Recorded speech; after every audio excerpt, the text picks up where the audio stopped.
ನಮ್ಮ ಚಳ್ಳಕೆರೆ ನ್ಯೂಸ್ಗೆ ಸ್ವಾಗತ. ನಾನು ಜಯಶ್ರೀ. ಇಂದಿನ ಪ್ರಮುಖ ಸುದ್ದಿಗಳು.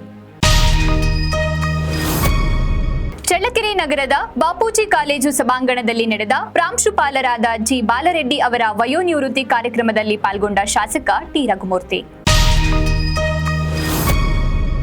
ಚಳ್ಳಕೆರೆ ನಗರದ ತಾಲೂಕು ಕಚೇರಿ ಸಭಾಂಗಣದಲ್ಲಿ ನಡೆದ ಪಿಂಚಣಿ ಅದಾಲತ್ ಕಾರ್ಯಕ್ರಮದಲ್ಲಿ ಪಾಲ್ಗೊಂಡು ಪ್ರಮಾಣ ಪತ್ರ ವಿತರಣೆ ಮಾಡಿದ ಶಾಸಕ ಟಿ ರಘುಮೂರ್ತಿ. ಪ್ರಕೃತಿ ವಿಕೋಪದಡಿಯಲ್ಲಿ ಶಾಲಾ ಕಟ್ಟಡ ಹಾಗೂ ಅಂಗನವಾಡಿ ಕಟ್ಟಡಗಳು ಹಾನಿಯಾದರೆ ತಕ್ಷಣ ಸರ್ಕಾರಕ್ಕೆ ವರದಿ ಮಾಡಬೇಕು ಎಂದ ತಾಲೂಕು ಪಂಚಾಯಿತಿ ಆಡಳಿತಾಧಿಕಾರಿ ಮಂಜುನಾಥ್. ನೂತನವಾಗಿ ನಿರ್ಮಾಣ ಮಾಡಿದ ಮಿನಿ ವಿಧಾನಸೌಧ ಕಟ್ಟಡಕ್ಕೆ ಭೇಟಿ ನೀಡಿದ ಶಾಸಕ ಟಿ ರಘುಮೂರ್ತಿ. ರೈಲ್ವೆ ಬ್ರಿಡ್ಜ್ಗೆ ಈಚರ್ ಲಾರಿ ಡಿಕ್ಕಿ ಹೊಡೆದು ಚಾಲಕ ಪ್ರಾಣಾಪಾಯದಿಂದ ಪಾರಾಗಿದ್ದಾನೆ. ಮುಖ್ಯಮಂತ್ರಿ ವಿರುದ್ಧ ಹಮ್ಮಿಕೊಂಡಿದ್ದ ಪ್ರತಿಭಟನೆಯಲ್ಲಿ ಪಾಲ್ಗೊಂಡ ಹೊಳಲ್ಕೆರೆ ಶಾಸಕ ಎಂ ಚಂದ್ರಪ್ಪ. ನಗರಸಭೆ ಸದಸ್ಯತ್ವಕ್ಕೆ ರಾಜೀನಾಮೆ ನೀಡಿದ ಕೆಸಿ ನಾಗರಾಜ್.